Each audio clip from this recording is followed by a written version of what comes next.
Hello everyone. Today, we're going to look at a document called Approaches to Valuation.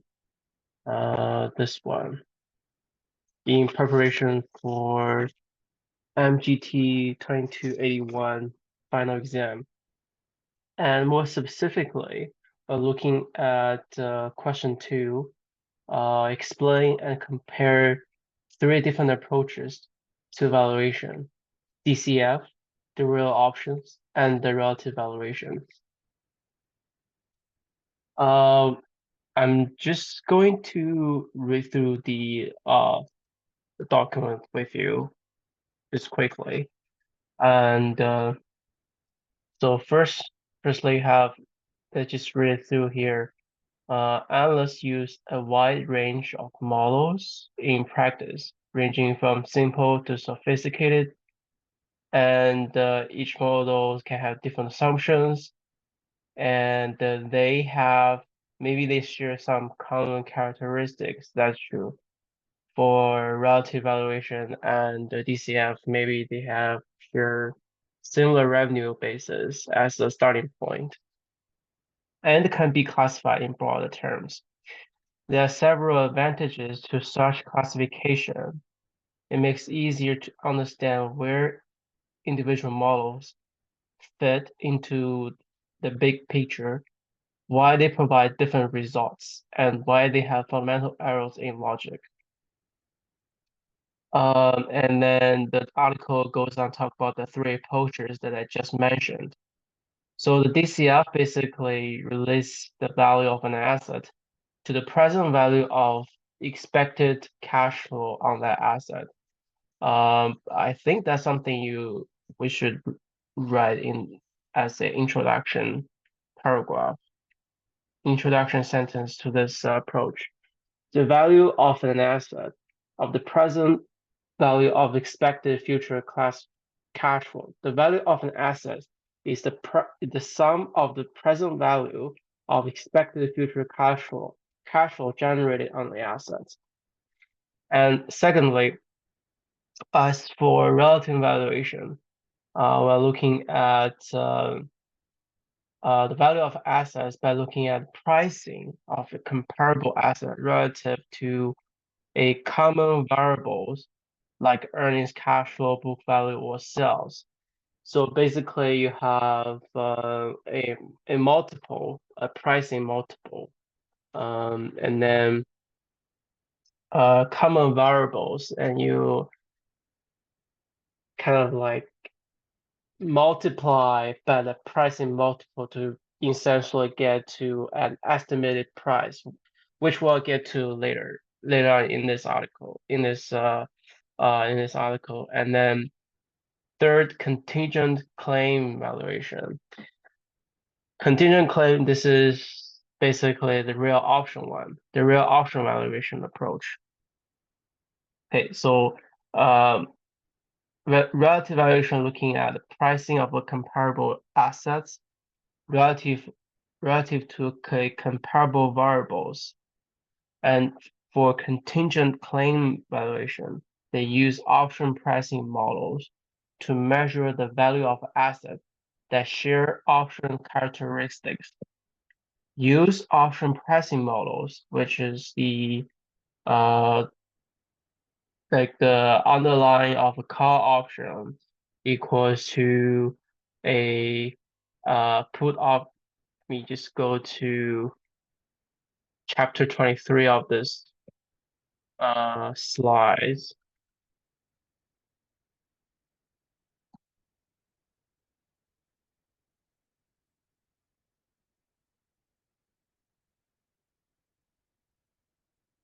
This put call parity. So the value of the firm, the value of a call option of the firm equals to value of the firm, the underlying share price, plus the value of a put option on the firm. So I'm guessing for this approach will be all the bondholders. That would be like the put option here, and then the minus the value of a risk-free bond. So this is that. and use option pricing model to measure the value of the asset and share auction characteristics. And they have different. They can have significant differences based on how they um depending on the characteristics. And I think this article just jumps right into the first one. You have this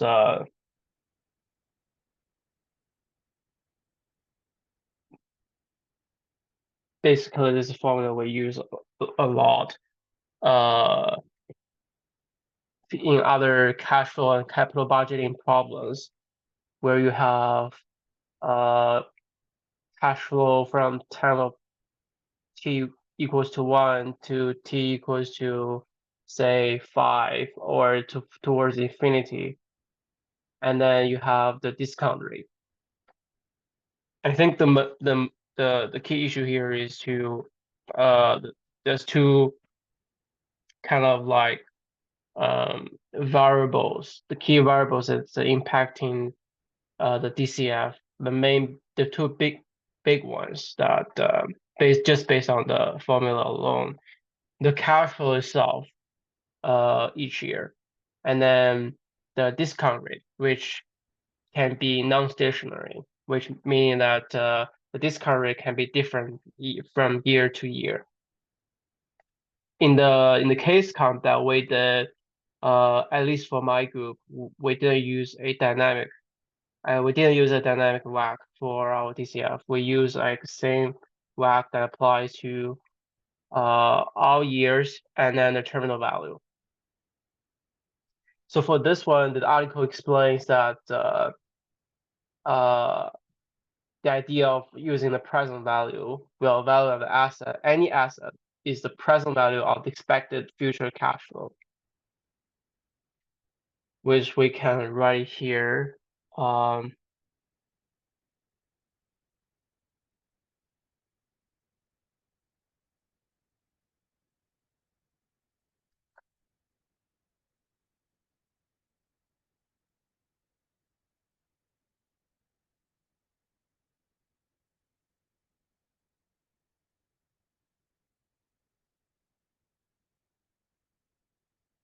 Value of any asset is the present value of expected future cash flows on it, generate from it. And you have this formula, which I don't know if I can just copy and paste it here. Nope. Let me try to do something here. Remove this.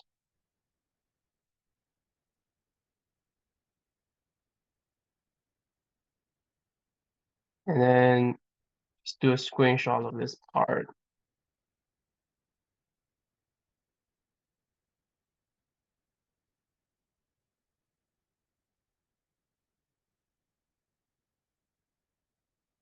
The cash flow obviously will be different from different assets, depending on the asset classes. Some will like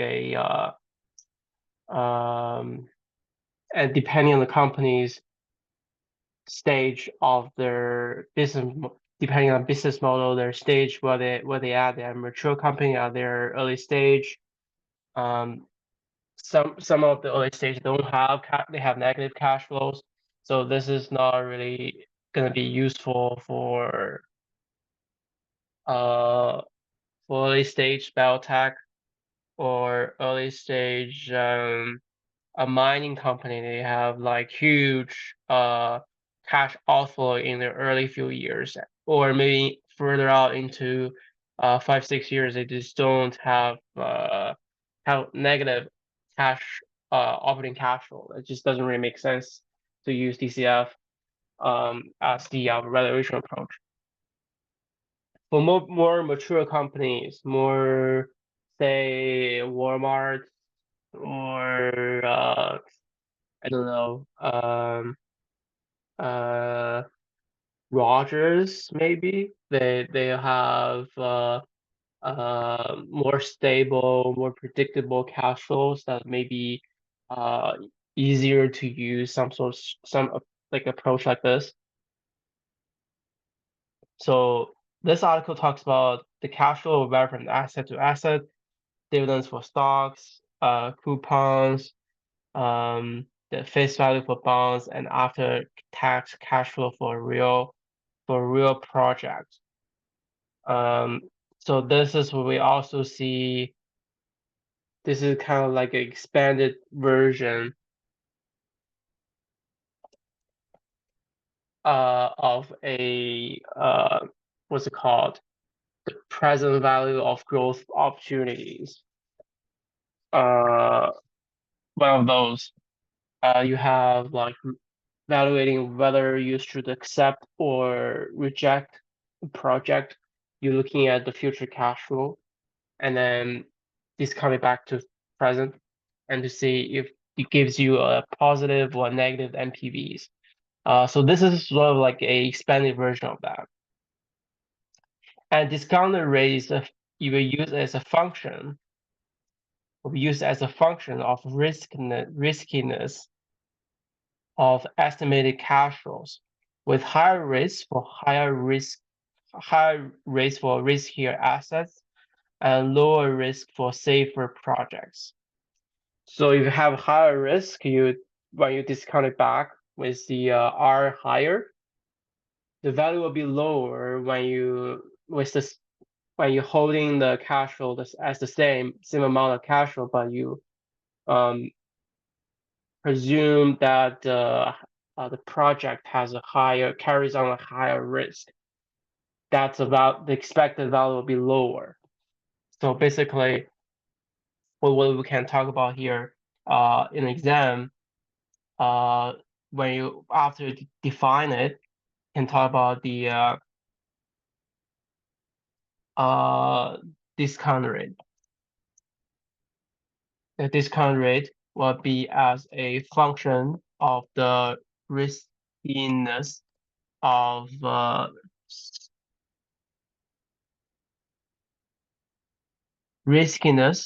the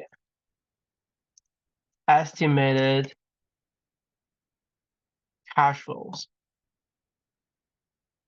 with higher risk for riskier assets and lower risk for safer projects. So that is to take the broader picture. And then the articles dives a little bit deeper here. So we have two paths to discounted cash flow valuation. The first is to value just the equity stake in a business. Well, second is to value the entire firm, which includes not only equity, but also other claim holders, bondholders, preferred stockholders, etc. And so there's two paths to there's a just to value the equity or value the entire firm.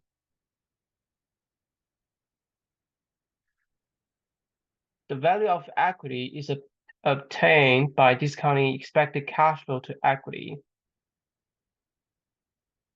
So cash flow to equity. The residual cash flows after meeting all expenses, including tax, interest, principal payments, all the debts, all the interest expenses at the cost of equity. So basically, using a CAPM model probably to discount it back. That is the rate of return required by the equity investors in a firm.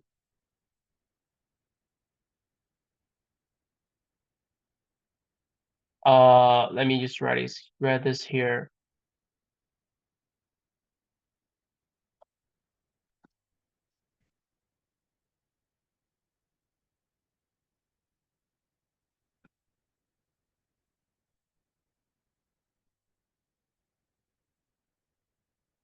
So the sum of cash flow to equity plus 1 divided by 1 discounted by 1 plus cost of equity to the power of t.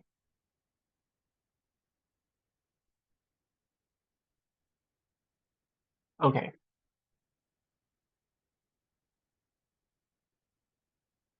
So this is interesting. You have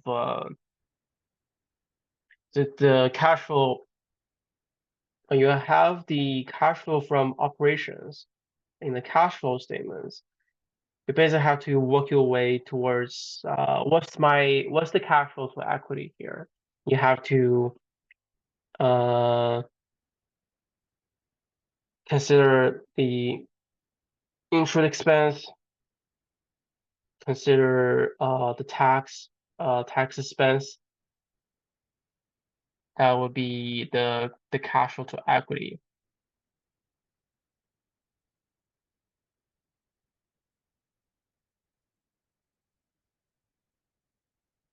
And then you're talking about discounted dividend discount model is a specialized case of equity valuation. And the value of stock is the present value of expected future dividends. The dividend discount model, I think we talked about it earlier in previously in the course, and this is a little bit this is a little bit different because the dividend discount model have 3 different cases. You have like no growth, constant growth, and like 2 stages, and then you have no growth, constant, and multi-stage. So this is like this dividend discount model is basically a more theorized example of this approach. And the value of the firm is obtained by discounting expected cash flows to the firm. So that means the residual cash flows after meeting all operating expenses and taxes but prior to debt payments at the weighted average cost of capital,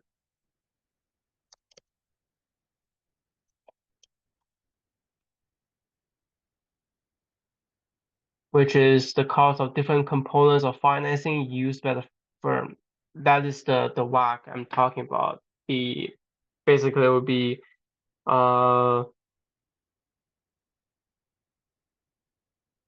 you have the formula that we use all along in this course, and the one before that would be the value of the equity, the weight of the equity divided by just trying to see if I have this right is here.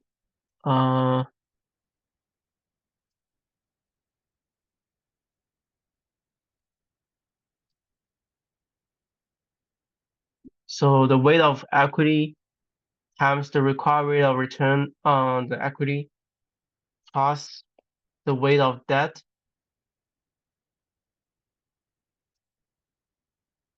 times the cost of debt. So that is our discount rate here. So the difference here is this is just the cost of equity. So it's right here to be consistent.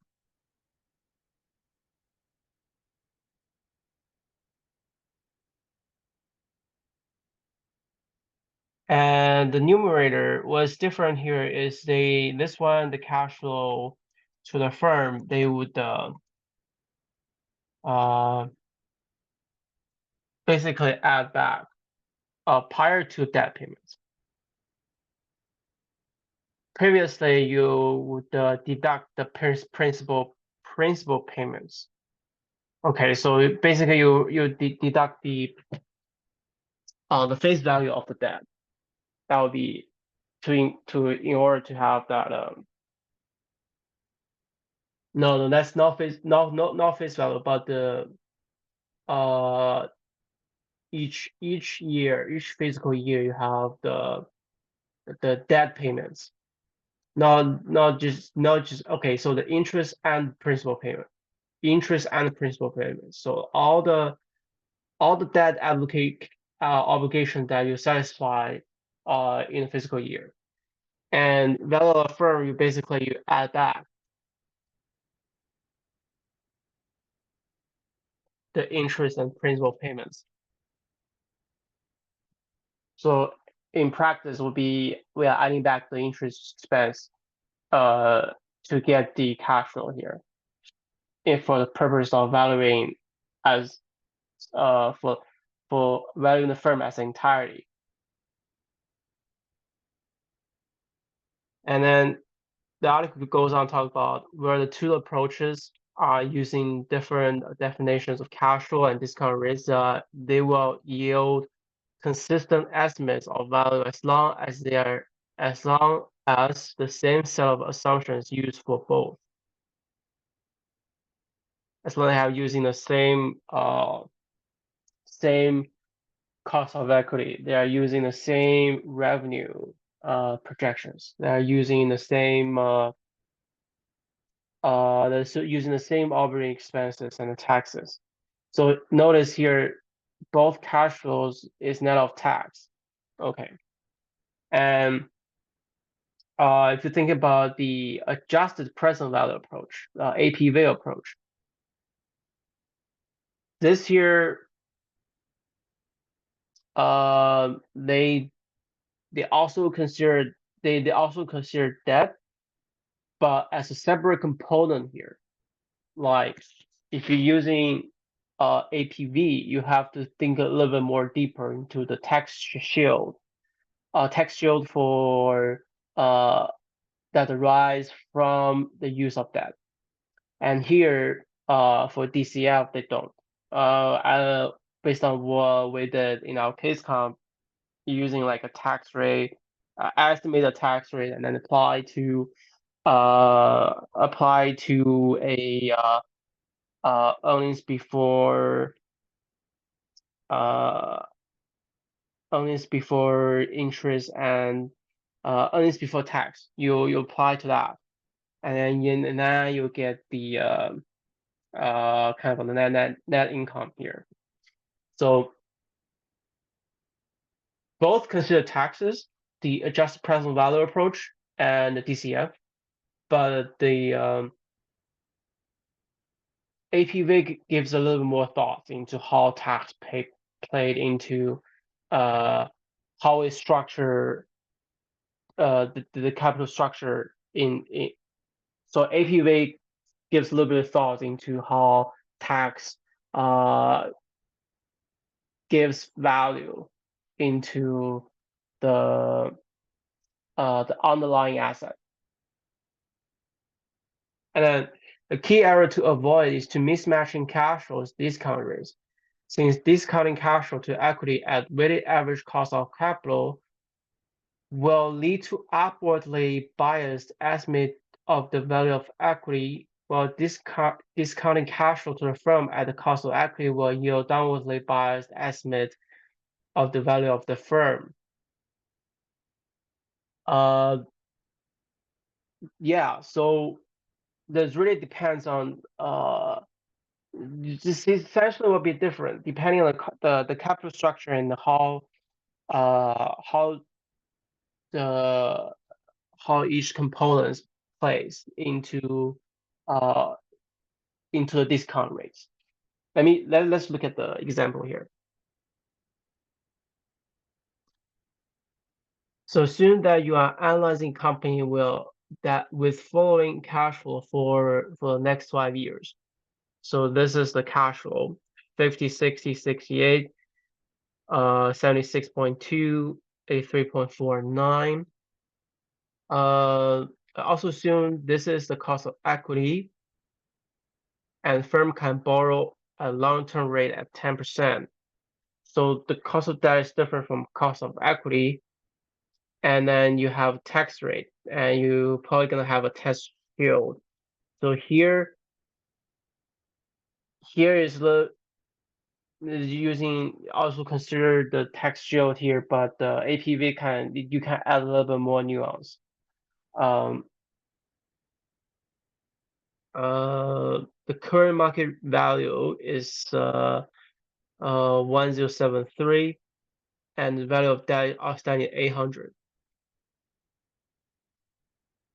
So because interest is tax deductible,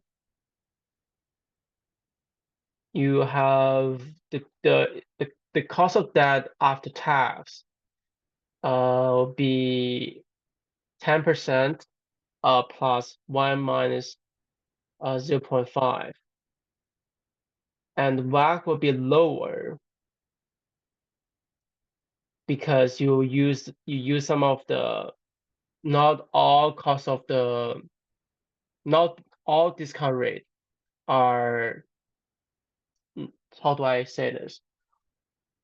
Not all firms' capital are raised by equity, and there's the cost of debt components kind of lowering the overall cost of capital by the weight of that debt times the after-tax cost of debt.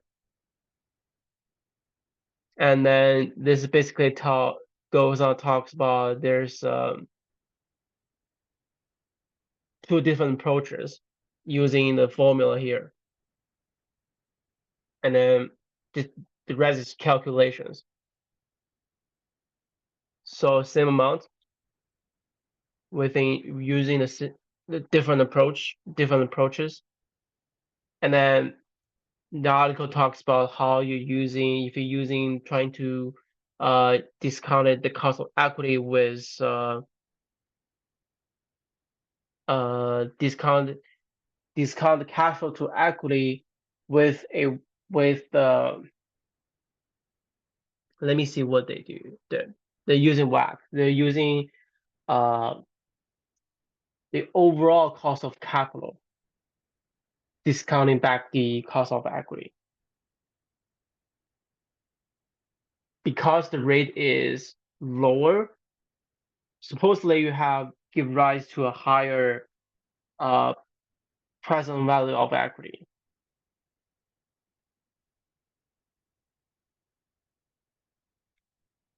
And then, so the rate is higher, and the present value is higher. The rate is lower, and in reverse, you have a higher present value of equity. And then here is saying if you're using, on the other hand, using a cost of equity, trying to discount the entire cash flows to a firm, that will gives a lower present value of the firm.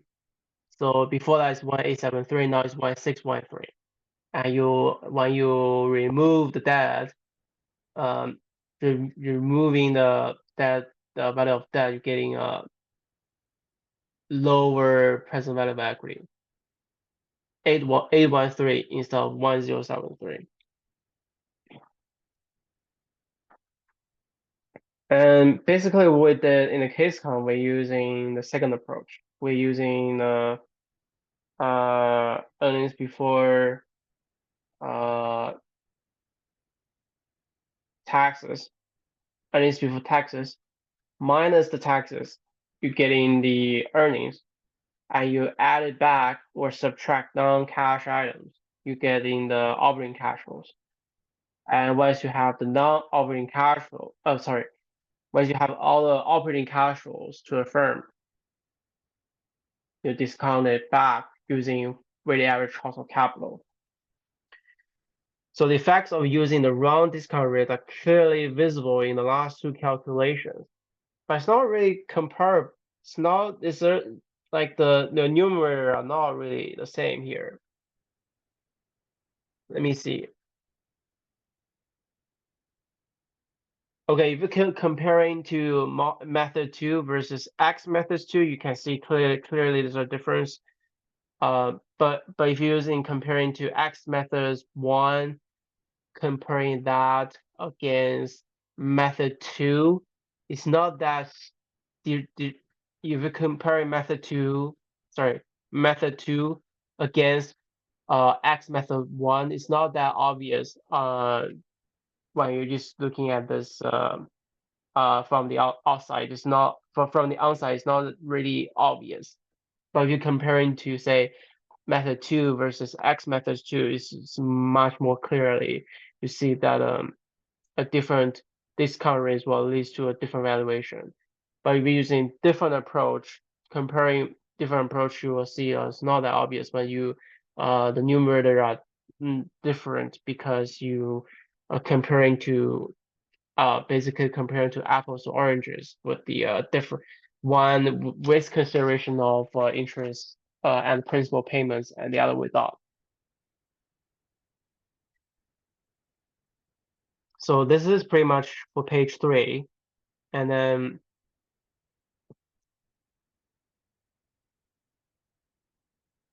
now we're looking like the applicability of the approach and the limitations, which I kind of talked about it earlier, a few minutes ago. We're talking about like how if you have a negative cash flow, it's not gonna work really for discounted DCF, or you don't have a cash flow, like a private firm, like yeah, if you have a private firm, you don't have that cash flow readily available for you, you're not gonna do a DCF because it's not practical.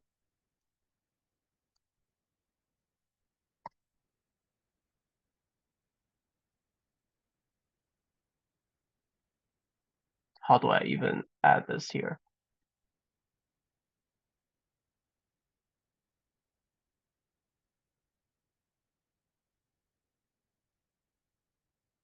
Okay, here we go. Let's see what Damodaran says. Okay, discounted cash valuation is based upon expected future cash flows and discount rates.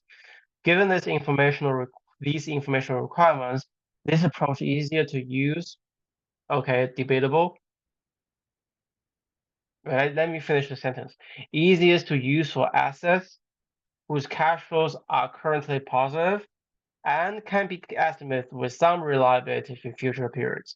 Okay, so for example, if you're going through merger and acquisitions, in our case count, for example, a future cash flow is not really that predictable. Say if the merger did go through, and they have maybe the operating synergies are so really hard to predict, and maybe you have like uh, a cell trying to uh, as a anchor for future growth rates, and then using historical 5 years, and then you add or subtract your assumption, like the operational synergies, and it doesn't really work.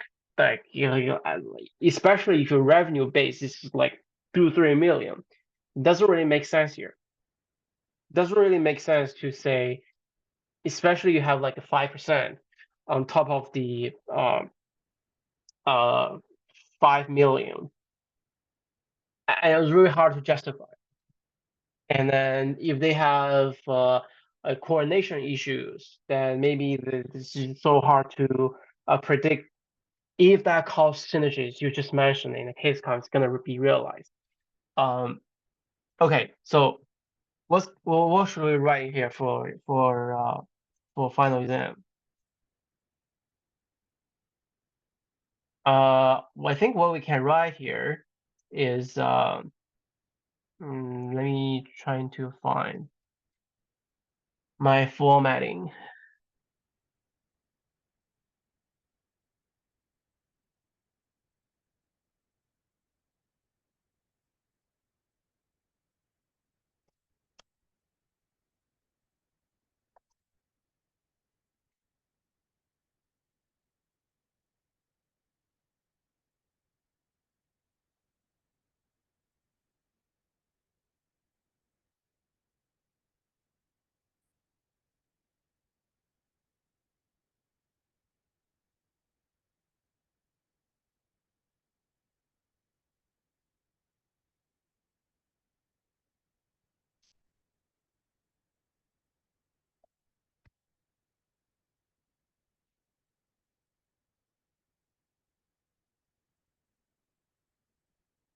Okay, so this is the two limitations. One, what? Two of the many limitations. Cash flows are currently positive. Otherwise, you don't have a base. You don't have historical rates, and it can be estimated somewhat reliable some reliability. If you have 1 year, the revenue goes up 200%, and the other year goes down by 30%. What's gonna be your future growth rate? It's just not. It's insane to do an average of those 2 years. It just doesn't really make sense. From a strategic and operational or financial perspective. Um, Well, proxy for risk can be used to obtain discount rates available. Okay, so for our case comp, you have what's it called? Skyline Champion. Okay, Skyline Champion doesn't even have a credit rating. If you don't have a credit rating, it's really hard for us to estimate it's hard for us to estimate the CDS. And it's even harder if the company has no public like no publicly available publicly outstanding bonds. There's no CDS traded information. You don't have inferred CDS, and you don't have direct CDS that's traded on the market. And then when you don't have that, you can't really construct a synthetic cost of debt. If you don't have cost of debt, uh, from that approach, maybe the other approach would be looking at the comparables to see their interest obligations and their debt to equity, and trying to come up with some sort of estimation based on their cost of debt. And if they are public traded, maybe they have cost of debt. Maybe they have a CDS. Maybe they have a credit rating that for us to infer what our company, the Skyline Champion, is. But in a case comp, which is basically pull out from FactSet or Bloomberg, that is not a prudent approach. Well, not prudent, but like not a defensible. It's very hard to defend your assumptions. You're very hard to defend your assumptions. And then the further we get from this idealized setting, the more difficult discount cash flow becomes. Okay, so basically three things. The cash flow, basically two things, but the cash flow is like pretty important. Oh yeah, cash flow is pretty important here, and discount rate is also important.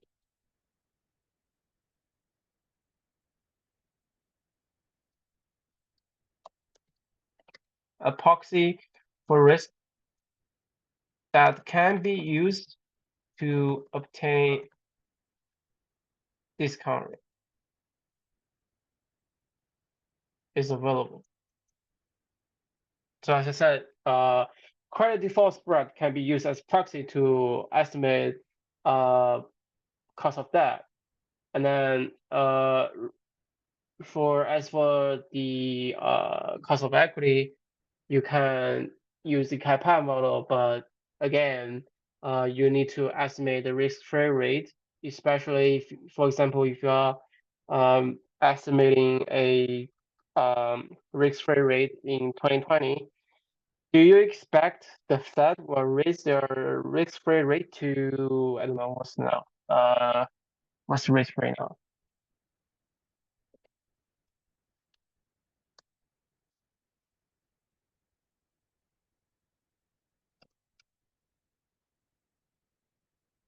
4.17. Do you expect that? No. That is maybe you do. But the other thing with DCF is when you going on to the terminal value is what's the what's the terminal growth? What's our G here? And could it be industry growth rate 6% for industry? Doesn't make sense. Probably, I don't know. Like, do you expect your firm gonna grow at 6% in perpetuity? I don't think so, right? It's using, especially using terminal value, like when you're trying to use that, like they're trying to estimate the terminal growth, and then okay, so that's a different, probably that's the fourth limitation. Going back to the proxy here, the risk-free, you're gonna have the reality gonna be can be drastically different 1 year or 3 years from now. In many parts of your components in your cost of capital, using a DCF approach, and then basically you have uh 1, 2, 3, 4, 5, 6, 7 different examples that some of them I touched upon already. We can go through them real quick. So all this limitations kind of in practice that when we come across these limitations, we don't resort to using DCF right away or not using DCF at all. Okay, so firms in trouble, the ones in financial distress. A distressed firm generally has negative earnings and cash flows currently, and expect to lose money for some time in the future.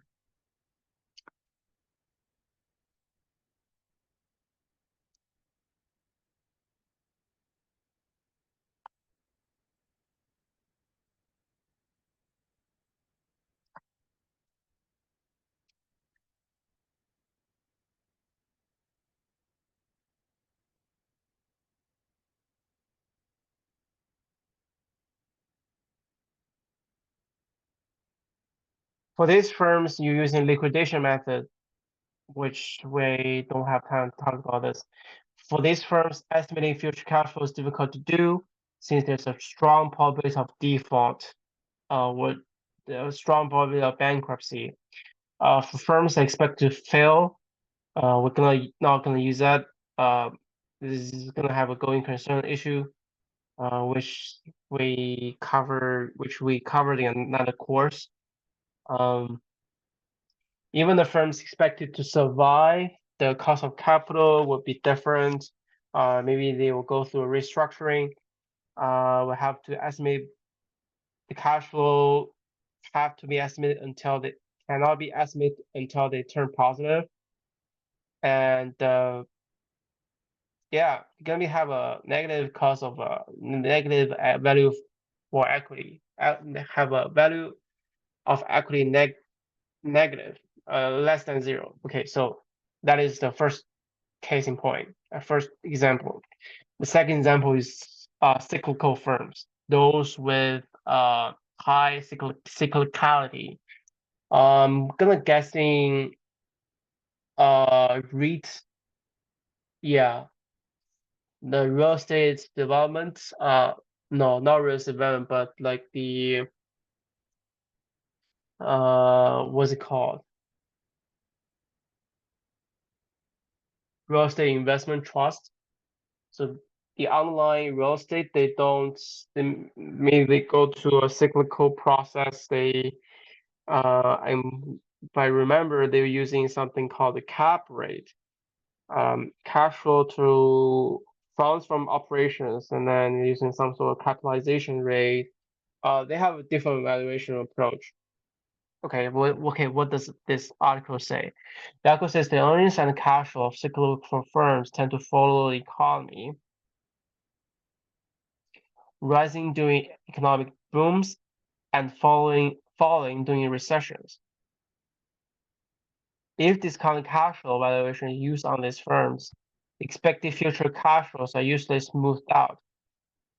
Can be both good and bad things. Unless the analysts want to undertake onerous task of predicting timing and duration of the economic recessions and recoveries.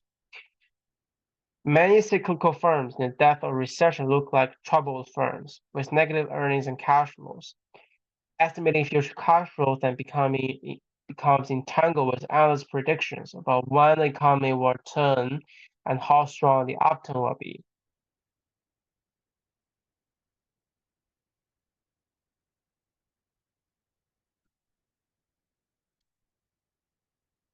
So cyclical firms would be the opposite example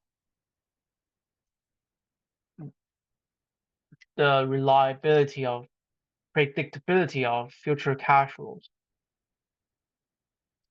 Then they would be the opposite example here. Let me just put it up here.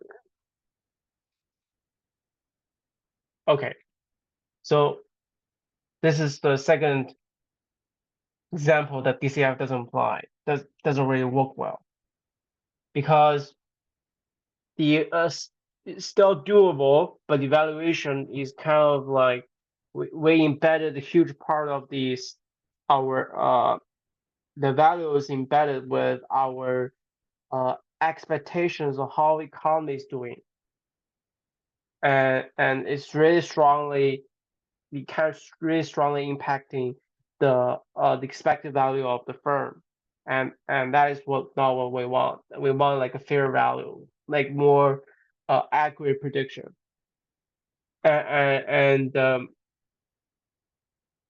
cyclical firm with the DCF is really harder to do, especially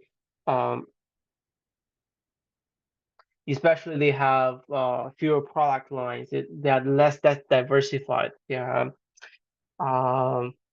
less diversified, more prone to economic fluctuations.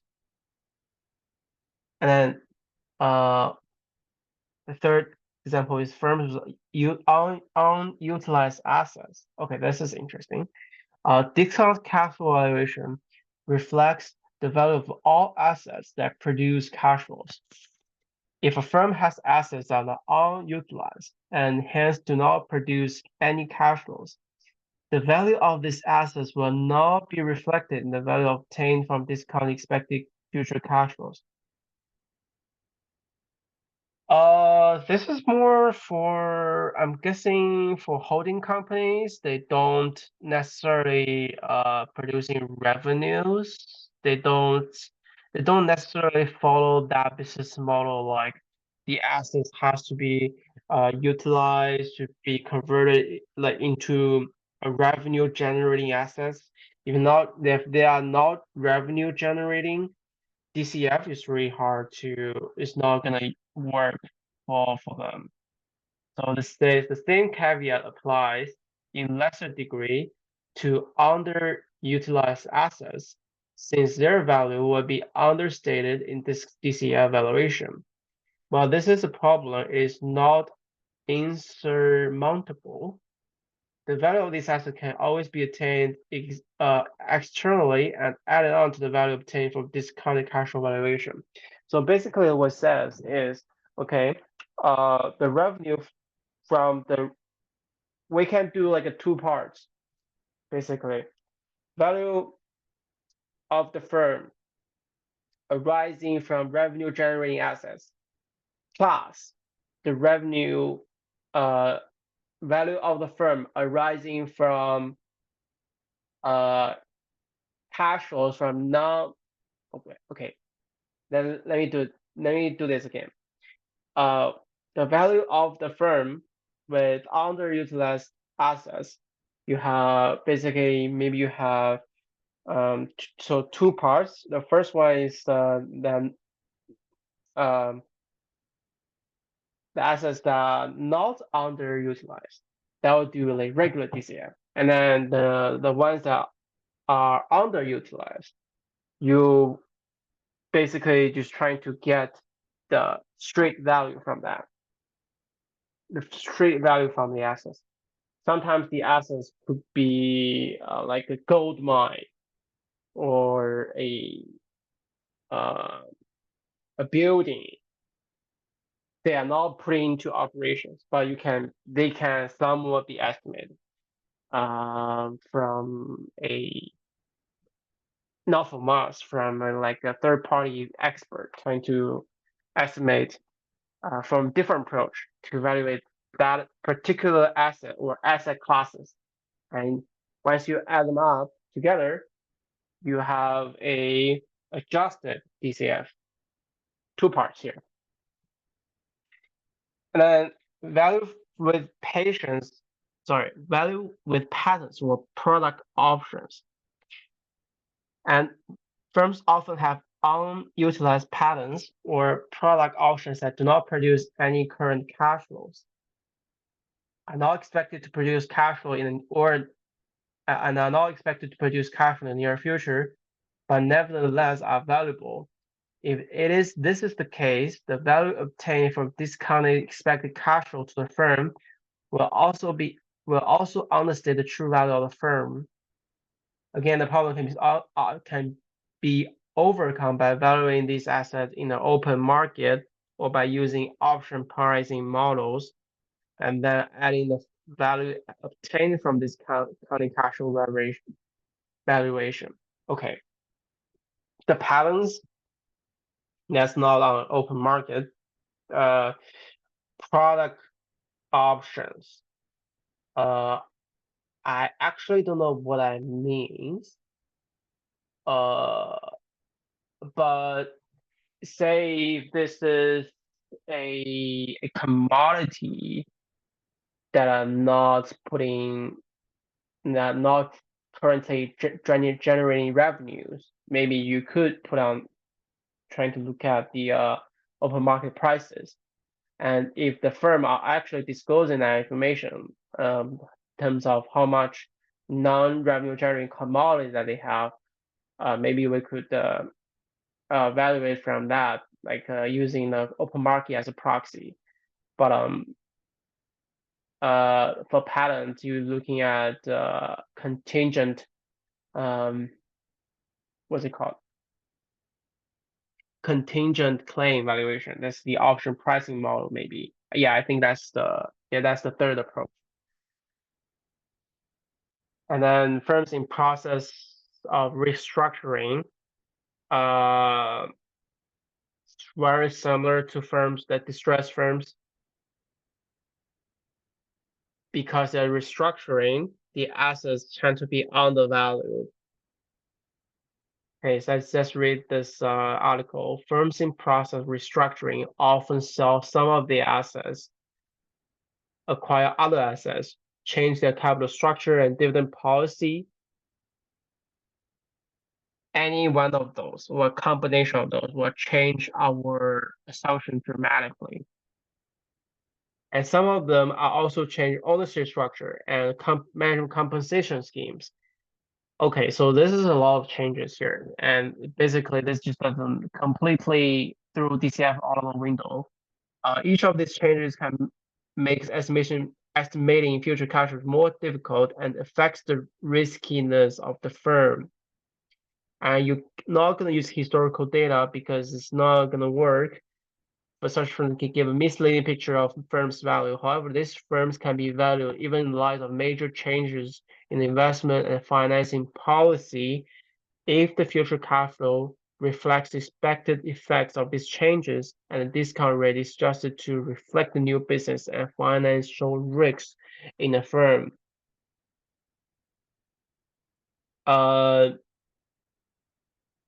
What this means is you're not gonna base like the historical cash flows before the restructuring is can be used as a referencing point. You are not going to use a 5-year historical average and then as a base for future years after the restructuring. This is going to be completely different based on how the restructuring plan is, how the operation actually going to work, how the business model changes, how the revenue is generating after restructuring. So the cash flows can still be estimated the risk can still be estimated, but again, not based on historical price, like the what's it called, the expected risk premium, based on historical prices and historical um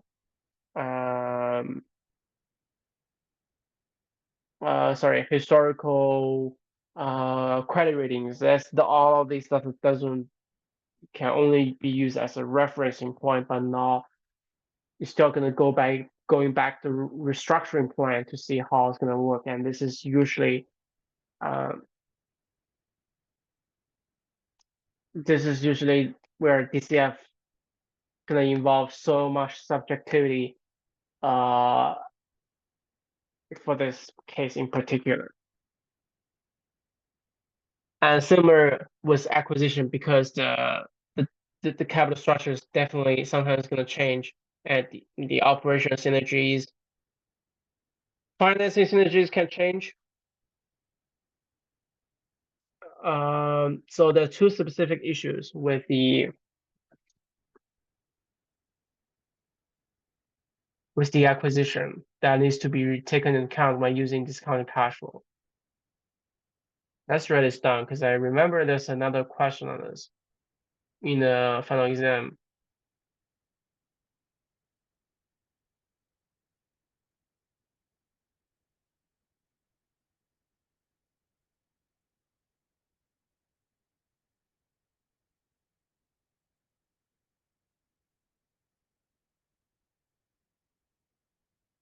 Let me just change here for a second. Okay, where's my bullet point? So strange.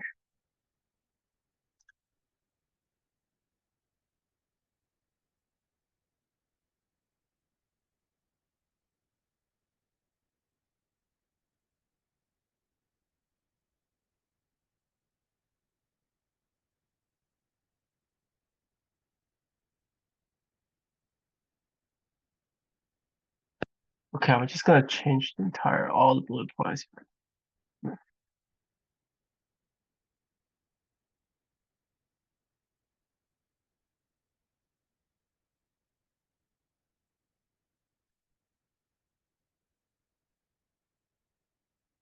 First is the thorny one of whether there is synergy. Okay, yes. In the merger, and if this value can be estimated. So this is what we talked about a lot. The,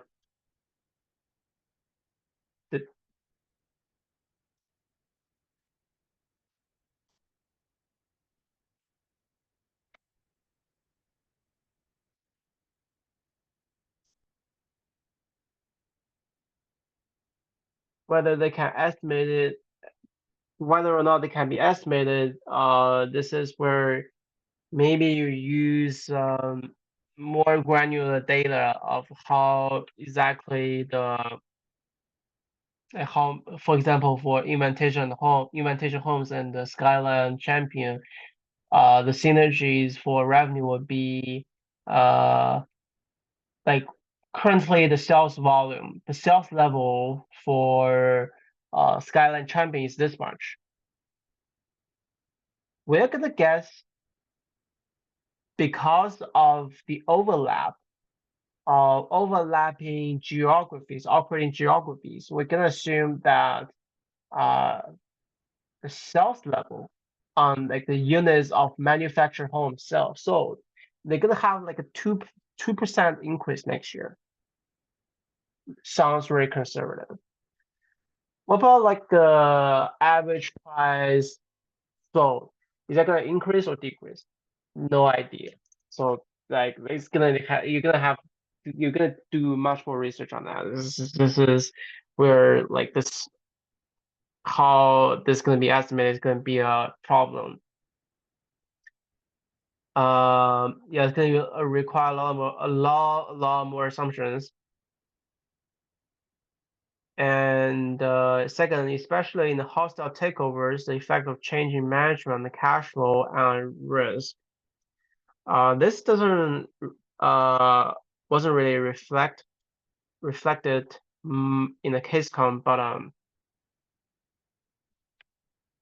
overall financial synergies can change your WACC, even in a non-hostile ones because of the financial synergies. And again, the effect of change can and should be incorporated into the estimate of future cash flow and discount rate.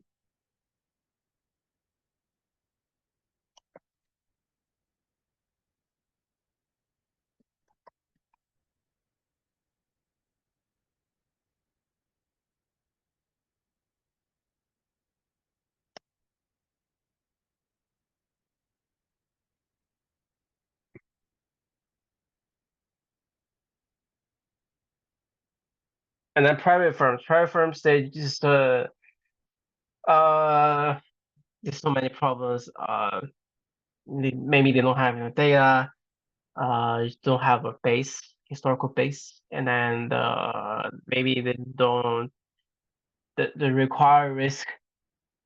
Maybe this owner managed company, they don't use like discount rate is basically how do I even use that? This the biggest problem using discount valuation models in valuing private firms is measurement of risk. Especially is like a one-to-one sale. So like one dental practice to sell to another dental practitioner. They don't have they're not going to go out to the stock market to trying to estimate. They're trying to have like a required rate of return. It's not how that works. Uh,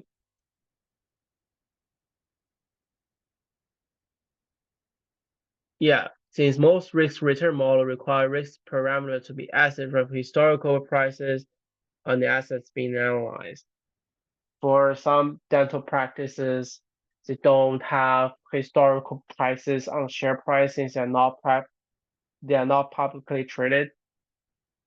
Their share capital, like $1 times 100 common shares outstanding. That's not gonna be my share price. That's not gonna be my equity value. Or they have like yeah, it's not. They don't have historical prices. It's not gonna. You are not going to have. You're not going to find a proxy from that to estimate the required risks of return on equity. Since the securities in private firms are not traded, it is not possible to evaluate the riskiness of the comparable firms that are publicly traded. Uh, Publicly traded dental practices, not to my knowledge, not that I know of, and not I don't know any publicly traded dental practice. Maybe some holding companies that hold dental practice, but not like yeah. Maybe you have some. Maybe you find some healthcare companies that have somewhat correlated, like somewhat have somewhat correlation to dental practices. Maybe they have similar age group patients. In that case, uh, maybe the riskiness from the equity investors to that healthcare companies will be somewhere similar to your dental practice. Again, who's the buyer here? The buyer is not the equity market participants. So the dental practice, this is definitely not going to work. The other is to relate to measure the risk to accounting variables uh, available to private firm. Again, maybe based on the financial statements that are released, maybe you can come up with some sort of how risky you basically there's a little more subjectivity here involved in terms of evaluating the riskiness of the firm to come up with a more generalized with a general discount rate. I mean, you can discount it back to get a present value of the private company. So that is for discounted cash flow. We touched upon the relative valuation and the contingent valuation. We're gonna talk about this in another session, or I'm just gonna write it on the slides, and this is gonna take so much time. Yeah, I think this is good enough for the final exam on the DCF. Obviously, the case comp is good exercise. We talked about a lot. On question 11 for the practice final, you were asked to you were asked the question of should we use. Let me just go to the question.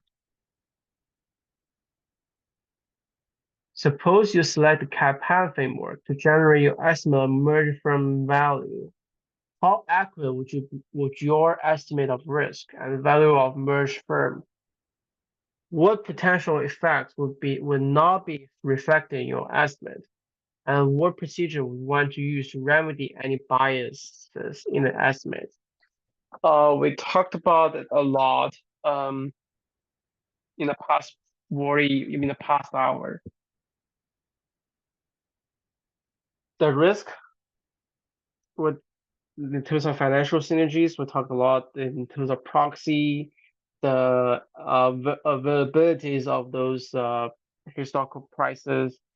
We also talk about the cyclicality of the industry where the firm is at, the firm is in, and that's gonna so the cyclicality of the firm that's gonna impact cash flows. And the risk, the financial synergies, assuming it's what's it called, non-perfect capital market financial synergies. How do we provide some remedy? I guess one of the remedies to using relative valuation to as like a benchmark, not benchmark, but as another approach to see where we're at, like in terms of see what the market is at, to see if our assumption is making sense from based on what market participants see. And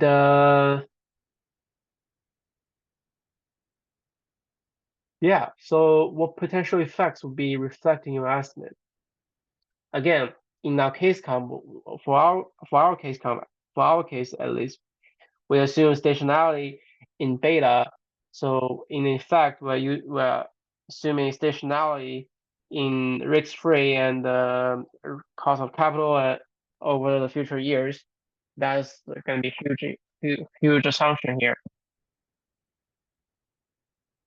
The potential effects would be future economic changes, the future economic fluctuations. That effect is not reflected in our estimate.